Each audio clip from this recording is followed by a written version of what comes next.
গোপালগঞ্জ কর্মসূচিতে আওয়ামী লীগের প্রতিরোধের মুখে সেনা এপিসিতে শহর ছাড়তে বাধ্য হয়েছিল এনসিপির কেন্দ্রীয় নেতারা। এর মাত্র 3 দিন পরই কক্সবাজারের চকরিয়ায় বিএনপির প্রতিরোধের মুখে পড়লেন তারা। এবারও তাদের উদ্ধার করেছে সেনাবাহিনী। গুড়িয়ে দেওয়া হয়েছে পথসভার মঞ্চ।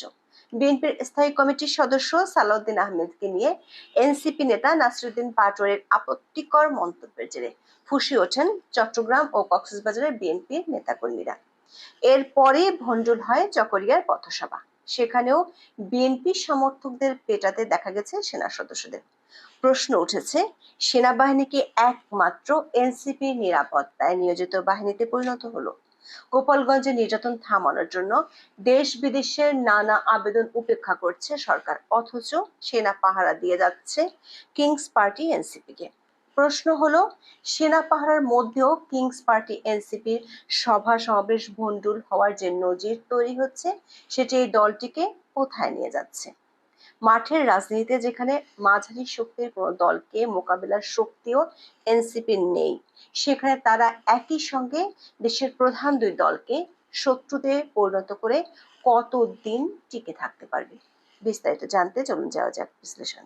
কিংস পার্টি এনসিপি কে খুশি করতে কিংবা এনসিপি সমাবেশে বাধা দেয় গোপালগঞ্জের মানুষের উপর এখনো চলছে নির্যাতন। ব্যাপক ধরপাকড়, প্রয়োজন না থাকা সত্ত্বেও কারফিউ চালু রাখা। নির্যাতনের মাত্রা এতটা ছাড়িয়ে গেছে যে বর্তমান অন্তর্বর্তী সরকারের শুভাকাঙ্ক্ষী হিসেবে পরিচিত অনেকেই এ নিয়ে সামাজিক মাধ্যমে পোস্ট দিচ্ছেন। নেত্র নিউজের সম্পাদক তাসনিম খলিল লিখেছেন, গোপালগঞ্জবাসীদের উপর জুলুম বন্ধ করুন। তারা আমাদের ভাই বোন, বাংলাদেশের নাগরিক। তাদের নিরাপত্তা, মানবিক মর্যাদা ও নাগরিক অধিকার রক্ষা করাই রাষ্ট্রীয় বাহিনীগুলোর সাংবিধানিক দায়িত্ব। সাংবাদিক জুলকারনাইন সায়ের লিখেছেন, সরকারের নির্দেশে গুলি করে মানুষ হত্যা করলো সরকারি বাহিনী, 15 লক্ষ মানুষের একটা জেলায় কারফিউ দিয়ে জনজীবন বিপর্যস্ত করলো, ব্লক রেড দিয়ে তারাই আবার গণহারে গ্রেপ্তার করলো, যা এখনো চলমান। রাজনৈতিক উদ্দেশ্য প্রণোদিত মামলা দিল, আবার প্রেসিং বলে মানবাধিকারের সুরক্ষা ও উন্নয়নে সহায়তা দিতে মানবাধিকার মিশন চালু হচ্ছে। ওয়াজা মক্কারি। দর্শক, যে এনসিপির জন্য গোপালগঞ্জে এমন নির্যাতন চলছে, সেই এনসিপি এবার একইভাবে বিরোধিতা আর হামলার মুখোমুখি হয়েছে কক্সবাজারের চকরিয়ায়। দেশব্যাপী পদযাত্রার অংশ হিসেবে 19শে জুলাই বিকেলে কক্সবাজারের চকরিয়া পৌর শহরে পথসভা করার কথা ছিল দলটির। এজন্য শহরের জনতা শপিং সেন্টার চত্বরে ট্রাকের উপর তৈরি করা হয় মঞ্চ। এর আগে দুপুরে কক্সবাজার এনসিপি সমাবেশে বিতর্কিত বক্তব্য দেন দলের মুখ্য সমন্বয়ক নাসিরুদ্দিন পাটোয়ারি। বিএনপি নেতা সালাউদ্দিন আহমেদকে ইঙ্গিত করে তিনি বলেন, আগে নারায়ণগঞ্জে বিখ্যাত গডফাদার শামীম ওসমান ছিল, এখন শুনছি কক্সবাজারের নব্য গডফাদার শিলং থেকে এসেছে। ঘের দখল করছে, মানুষের জায়গা জমি দখল করছে, চাঁদাবাজি করছে, আবার নাকি সে সংস্কার বুঝে না। নাম না বললাম। কক্সবাজারের জনতা এ ধরনের সংস্কার বিরোধী, যে পিআর বোঝে না, রাজপথে তাদের দেখিয়ে দিবে ইনশাল্লাহ। দর্শক, জনসমর্থন তলানিতে থাকায় কিংস পার্টি এনসিপি অনেক দিন ধরেই আনুপাতিক বা পিআর পদ্ধতিতে নির্বাচন করার দাবি তুলছে। আনুপাতিক প্রতিনিধিত্ব বা পিআর হচ্ছে নির্বাচনী ব্যবস্থার এমন একটি পদ্ধতি যেখানে আসন বন্টন হয় প্রতিটি রাজনৈতিক দলের প্রাপ্ত ভোটের আনুপাতিক হারে। তবে এই দাবির বিরুদ্ধে শক্ত অবস্থান নিয়েছে বিএনপির স্থায়ী কমিটির সদস্য সালাউদ্দিন আহমেদ 18 জুলাই রাজধানীতে এক সমাবেশে পিআর পদ্ধতির করা সমালোচনা করেন। বলেন, এসব অসৎ উদ্দেশ্য ও সংস্কারের কথা বলে জাতীয় নির্বাচন পিছিয়ে দেওয়া যাবে না। পিআর পদ্ধতি গায়ে দেয় না কি খায়, দেশের মানুষ তা বোঝে না। আমরা বুঝি, একটা এলাকায় কোন দলের প্রার্থী সংসদ সদস্য হবেন, সেই এলাকার জনগণের সঙ্গে তার সম্পর্ক থাকবে ও জনগণের অধিকার নিয়ে তিনি কথা বলবেন। পিআর পদ্ধতির কথা বলে কোনো ষড়যন্ত্র করতে দেওয়া হবে না বলেও তিনি হুঁশিয়ারি দেন। আর এতে আতে ঘা লাগে kings party NCP. Salahuddin Ahmed যে অঞ্চলের রাজনীতিক, সেখানে গিয়ে তাকে গডফাদার আখ্যায়িত করে হুঙ্কার দেন নাসিরুদ্দিন পাটোয়ারি। এনসিপির এমন পরিকল্পিত উত্তেজনা তৈরির নজির নতুন কিছু নয়। সবশেষ গোপালগঞ্জে যাওয়ার ঠিক আগে কর্মসূচির নাম বদলে মার্চ টু গোপালগঞ্জ নাম দেওয়া হয়। 16 জুলাইয়ের কর্মসূচির দুদিন আগে থেকে এনসিপির বিভিন্ন পর্যায়ের নেতারা বঙ্গবন্ধুর সমাধি গুড়িয়ে দেওয়ার ইঙ্গিতমূলক বিভিন্ন পোস্ট দেন ফেসবুকে। অন্যদিকে সেনা পাহারায় গোপালগঞ্জে গিয়ে দলের আহ্বায়ক নাহিদ ইসলাম মুজিববাদকে কবর দেওয়ার হুমকি দেন।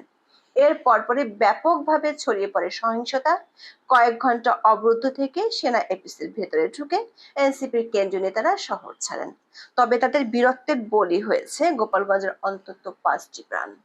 আহত হন অসংখ্য মানুষ।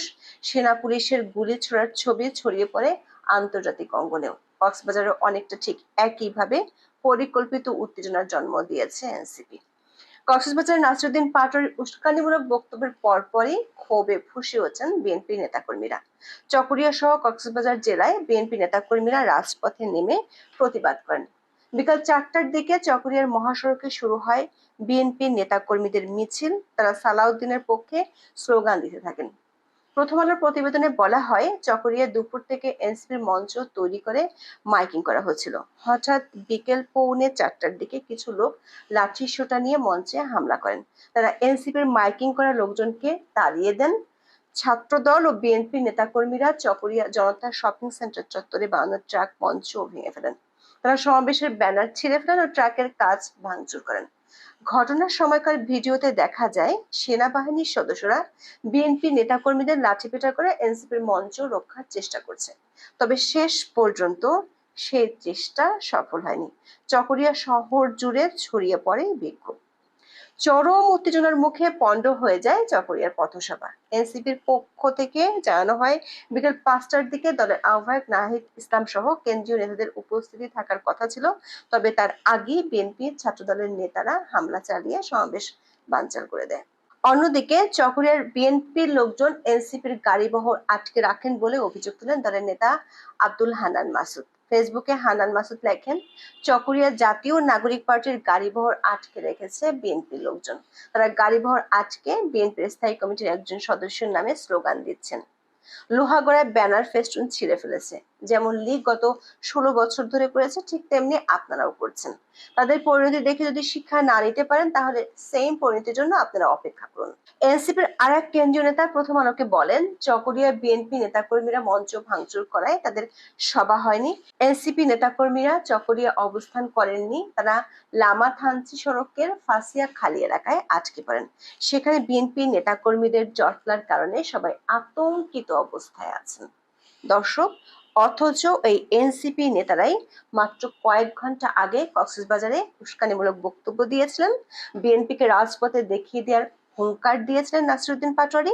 অথচ সন্ধ্যা না পেরোতেই তারা আতঙ্কে কাঁপার স্বীকারোক্তি দিচ্ছেন মিডিয়াতে। আবারও আশ্রয় নেন সেনা পুলিশ নিরাপত্তার মধ্যে। একটি ক্লাসিক কিংস পার্টির সব ধরনের শর্ত এভাবেই পূরণ করে যাচ্ছে ডক্টর ইউনূসের স্বপ্নের দল জাতীয় নাগরিক পার্টি বা এনসিপি। শুধু চকরিয়া নয়, কক্সবাজারের রামু এবং ঈদগাঁও উপজেলাতেও পথসভা করতে পারেনি এনসিপি। প্রতিটি জায়গাতেই বিক্ষোভে নামে বিএনপি এবং সহযোগী সংগঠনের নেতাকর্মীরা। তাদের বাধার মুখে পুলিশ ও সেনা পাহারায় কক্সবাজারের সীমানা ছাড়তে বাধ্য হন নাহিদ ইসলামরা। প্রশ্ন হলো, এভাবে সেনা পাহারায় কতদিন রাজনীতি চালিয়ে যেতে পারবে এনসিপি? অন্যদিকে সেনাবাহিনী শুধু এনসিপি নিরাপত্তার দায়িত্ব পালন করে নিজেদের কেন ক্রমাগত বিতর্কিত করছে? গোপালগঞ্জে নিরাপত্তা বাহিনীর গুলিতে অন্তত 5 জনের মৃত্যুর পরেও সেখানে কারফিউ দিয়ে ব্যাপক গ্রেপ্তার অভিযান পরিচালনার অভিযোগ উঠছে সশস্ত্র বাহিনীর বিরুদ্ধে। নজিরবিহীন ভাবে সেখানে জলপথে নৌবাহিনী ও কোস্টগার্ডের টহলের দৃশ্য দেখা গেছে। একমাত্র যুদ্ধ পরিস্থিতি যে ধরনের সমন্বিত অভিযান কোনো অঞ্চলে পরিচালিত হতে পারে, সেটাই দেখা যাচ্ছে গোপাল